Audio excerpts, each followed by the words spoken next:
मैं जा रहा हूँ अहमदाबाद अपनी रशियन गर्लफ्रेंड से मिलने के लिए। तो मैं दिखाऊंगा आपको कि ये हमारा सफ़र कैसा होता है और उसके साथ में हेट मार के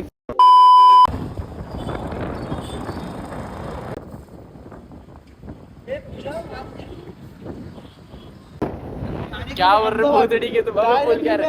अरे इधर करके बोलो क्या बोल रहे तुम? हाँ बोल।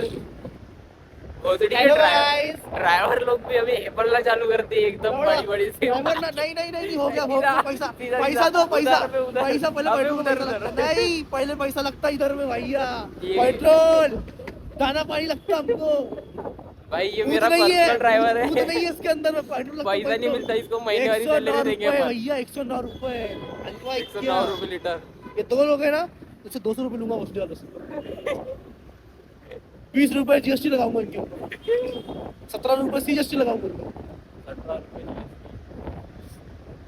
तो टिप वाला लूंगा टिप वाला लूंगा इनसे इतनी ठंडी में गोरे ठंडे पड़े हुए यहाँ पर इनको लेने आया। अरे हम क्यों गाड़ी करेंगे भाई जब हमारे पास में जब एक पर्सनल ड्राइवर है। पैसा भी नहीं है हमारे पास जब एक पर्सनल ड्राइवर है पूरा का पूरा तो हम क्यों करेंगे? हम करेंगे ही नहीं भाई। हम क्यों करेंगे भाई? क्या मिलेगा हमको? तो कहाँ से करेंगे तुम लोग? गरीब है भाई हम लोग। हाँ तो वही तो बोल रहा हूँ अभी बोल रहा हूँ ना अभी बोल दिया ना होगी बात करता हूँ। जब हम गरीब है तो हम एक पर्सनल ड्राइवर कैसे अफोर्ड कर सकते हैं? सोचो एग्जैक्टली मेरा तुम लोग मानो क्या बोलते हो उसको शुक्र मानो तुम लोग मेरा कि भाई ये बंदा हमको लेने आता छोड़ने आता करके। समझ रहे हो आज के जमाने में मूवी अभी मार खाओगे या बाद में खाओगे? हाथ लगा के दिखा दो बाद मान जाऊंगा मैं। ऐसा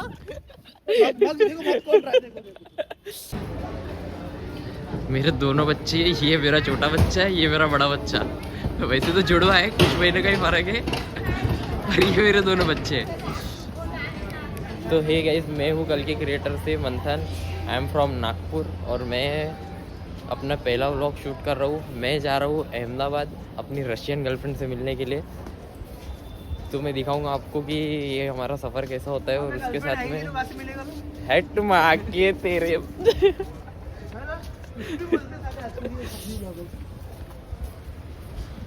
इधर दिखाओ चोर वाली शक्ल। भाई तुम अपनी एक बार चोर वाली शक्ल दिखाओ मेरे को। ये इधर देखो, इधर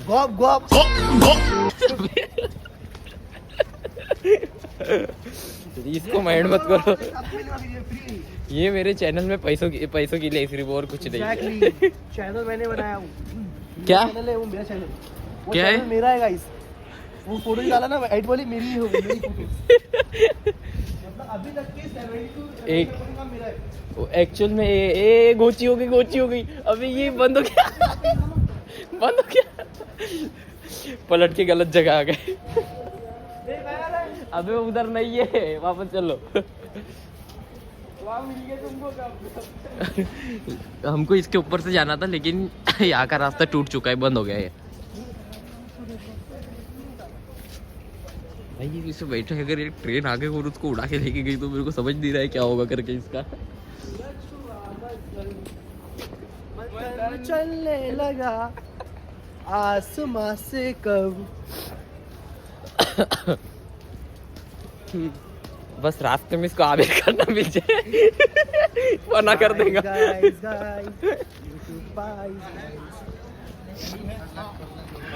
ये लोग अभी पूछने गए भाई, हमको समझ में नहीं आ रहा है कि हमको जाना कहाँ पर है। मतलब हमारा डब्बा कौन सा है, हमारा टिकट नंबर कौन सा है, सीट नंबर ही नहीं पता चल रही है हमको।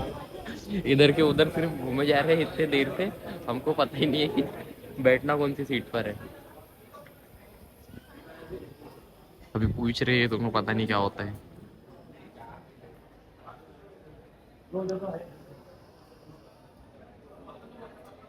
भैया चेक करके बता रहे हो उनको। जा रहा हूँ भाई, इसको छोड़ के जा रहा हूँ। मेरे को मिस कर ओ भाई, हमको अभी तक सीट ही नहीं मिली। आपका नेम क्या है सर? नमस्कार। नमस्ते। मेरा नाम डॉक्टर आशीष मनोहर है। मैंने बीई, एमबी, एमटेक और पीएचडी किया है। और पीएचडी बड़ा यूनिक है। ओके। जो हर बड़ी कंट्री जो है अगर वो सारी टेक्नोलॉजी अपने देश में इंडिजिनाइज करेगा, उनके देश में बनाएगा, तो वो कंट्री कैसे दुनिया की सबसे बेहतर कंट्री हो सकती है। ओके, इसके ऊपर पीएचडी। इसको उतना ही शूट करूंगा और उतना ही बाहर डालूंगा जितना कैपेबल होगा, जो जेन्युइन होगा, ना मिसयूज करूंगा ना इसका मैं किसी, अगर ऐसा कुछ होगा तो मैं इसको डिलीट कर दूंगा। आपके पास मेरा नंबर है, आप मुझे बोल सकते हैं कि ये चीज को मत करो, मैं उसको हटा दूंगा। विश्वास है आप अच्छा ही करोगे। नहीं, मैं चाहता हूँ कि ये जो बातें है, ये जो छोटे बच्चे हैं जिनको ये बातें नहीं पता है, उनको ये बेसिक नॉलेज होना ही चाहिए, बराबर। है ना? कौन सी बोल रहे हैं आप?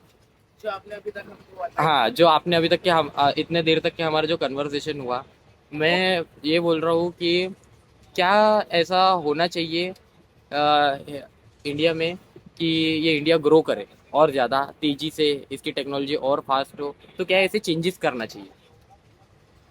पहली बात तो हर सिटीजन जो इंडिया का रहता है, नागरिक जो रहता है जी, हर किसी को अपना अपना इम्पोर्टेंस मिलना ही चाहिए। राइट, हर व्यक्ति इम्पोर्टेंट है। राइट। जैसे हमारे मित्र के मित्र है कि जो तो उनको एक लोगों ने प्राइम मिनिस्टर बनाया नेदरलैंड्स का, दूसरे साल वो साइकिल पे प्राइम मिनिस्टर होके भी अपने ऑफिस जाते थे और अपने ऑफिस से निकल जाते थे जी। उनको पूछा गया क्यों, और इवन स्विट्जरलैंड के भी प्राइम मिनिस्टर बस में जाते हुए हमने देखा है। हाँ, कि वो बड़े मेरे से दिन से बैठे थे और कुछ तो मुझे जो सिक्योरिटी है वही मेरी नागरिक को भी सिक्योरिटी मिलनी चाहिए। ऐसा हुआ तो ये जो पूरा जो तामझाम जो रहता है, जिसमें फालतू खर्चा होता है, वो नहीं रहेगा। वो नहीं रहना चाहिए, एक एक पैसे का हिसाब रहना चाहिए। एग्जैक्टली। जो टैक्स का हर पैसा देते हैं उसका हिसाब देना चाहिए, वो इंटरनेट पे डालना चाहिए कि हमने एक एक पैसा यहाँ पैसे का हिसाब देना चाहिए।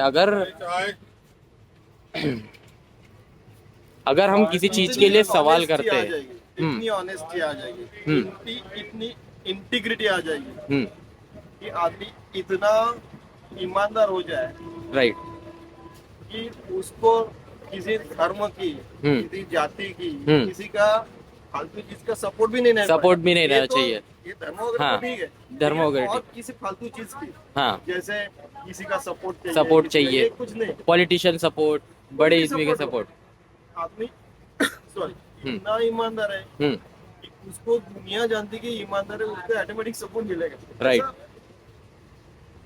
ईमानदारी से होना चाहिए। जैसे डॉक्टर एपीजे अब्दुल कलाम हो गए जी, बाद में शास्त्री जी हो गए, उनके ऊपर कोई भी सवाल नहीं कर सकता कि इनकी इंटीग्रिटी खराब है। राइट, इतने ईमानदार लोग, ठीक है, ऐसा हो गया तो दुनिया, भारत भी दुनिया अच्छी हो सकती है, इससे ज्यादा ग्रो कर सकता है इंडिया और ज्यादा फास्टली टेक्नोलॉजी से। तो ये चेंजेस होने बारे में आप कह रहे हैं, तो बात यह है कि भारत के सारे पढ़े लिखे लोग 80% जो टॉप पढ़े लिखे लोग हैं, वो क्यों बाहर में काम करना चाहते हैं? उनके लिए हमारे यहाँ क्यों ना ऐसा इकोसिस्टम बनाया जाए? मोस्टली जो अपने इंडियन पब्लिक्स है वो कंट्री छोड़कर आउट ऑफ कंट्री जॉब कर रहे हैं, तो उनको क्यों छोड़ना पड़ रहा है? हाँ, तो इसके ऊपर मैंने रिसर्च 1992 में किया था, फिर मैंने वो पीएचडी किया था। पीएचडी में मेरा जो मेरे पीएचडी का कुछ चैप्टर से मैं आपको नाम बताता हूँ, उसको पता चलेगा कि शायद दुनिया के बाकी के देश भी उसके ऊपर काम कर रहे हैं। पहली बार डिग्री के साथ साथ स्किल डेवलपमेंट भी होना चाहिए। ये मेरा 6वां वाला चैप्टर, और ये 2000 में पब्लिश हो चुकी है सारी चीजें। ओके, ठीक है,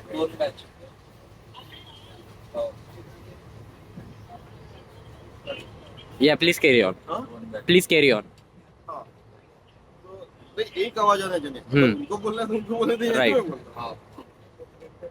तो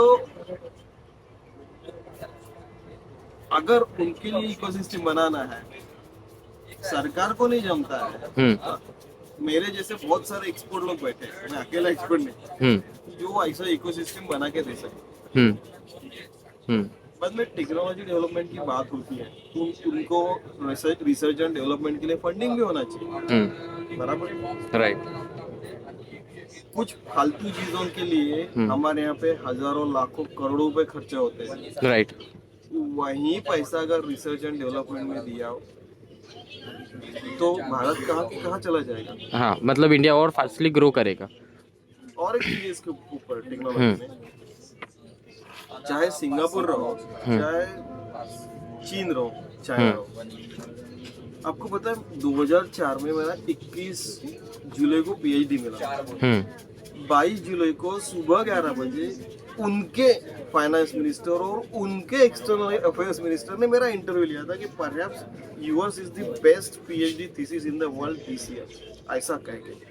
और उन्होंने मुझे बोला कि can you tell us the gist, यानी सारांश क्या है पीएचडी का। मैंने बोला कि जो भी देश सारी टेक्नोलॉजी इंडिजिनाइज करेगा, अपने देश में बनाएगा, क्योंकि उस समय हमारे यहाँ पे मारुति कार वगैरह बनती थी, लेकिन रोबोटिक टेक्नोलॉजी जर्मनी से, फिनलैंड से, जापान से आती थी, और से बहुत सारे अमेरिका से भी आती थी, कुछ चीजें और कंट्रीज से आती थी। और इसके कारण मैंने वो लिखा।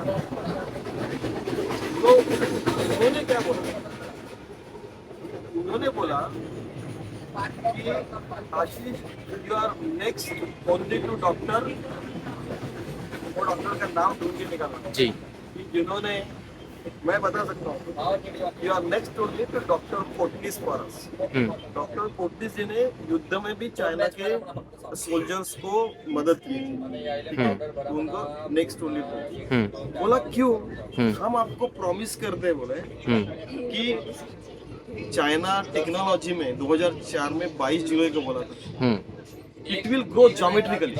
ज्योमेट्रिकली का मतलब है कि ऐसा ग्रोथ करेगा, हर साल दुगुना भी नहीं, उससे भी ज्यादा टेक्नोलॉजी में इंडिजिनाइज करेगा। सारी टेक्नोलॉजी चाइना में ही बनाएगा। राइट। 2004 में उन्होंने प्रॉमिस किया and we thank you very much, ऐसा उन्होंने बोला। और बाद में बोला anything, nothing else, you are given the gist of your PhD, perhaps the best in this year, so we are thankful to you. ठीक है।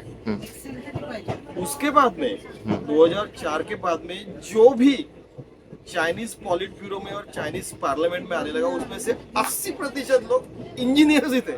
इवन शी जिनपिंग भी केमिकल इंजीनियर, केवल वो इंजीनियर है इसलिए उनको चुना गया, क्योंकि इंजीनियर लोग जो है उन्होंने बोला कि ये जो प्रोजेक्ट आपको दे रहा हूँ वो मुझे मेरे तह हयात देखने का है, कि मुझे मरने से पहले ये काम कंप्लीट किया हुआ देखना चाहिए। और ऐसे लोगों को वो लेने लगे मेरिट बेस पे।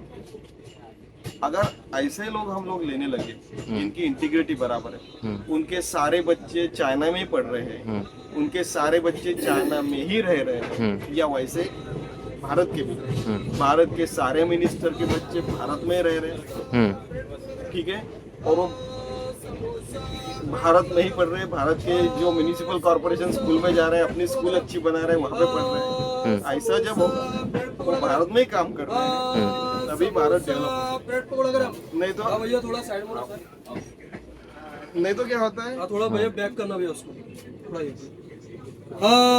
समोसा ब्रेड पकौड़ा गरम। नहीं तो क्या होता है कि समोसा ब्रेड पकौड़ा, बात कुछ और करते हैं, ठीक है, करते कुछ है, लिखते कुछ है, काम कुछ बोलते कुछ और रहते, लोगों को शो ऑफ कुछ करते हैं, और उनके पास उसका एक्सप्लेनेशन भी नहीं होता है।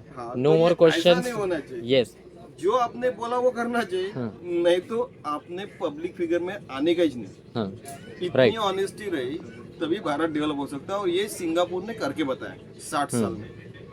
अगर उनके प्राइम मिनिस्टर ने बोला एक पैसा इधर का उधर नहीं होना चाहिए, तो वो खुद भी छोटे घर में रहते थे।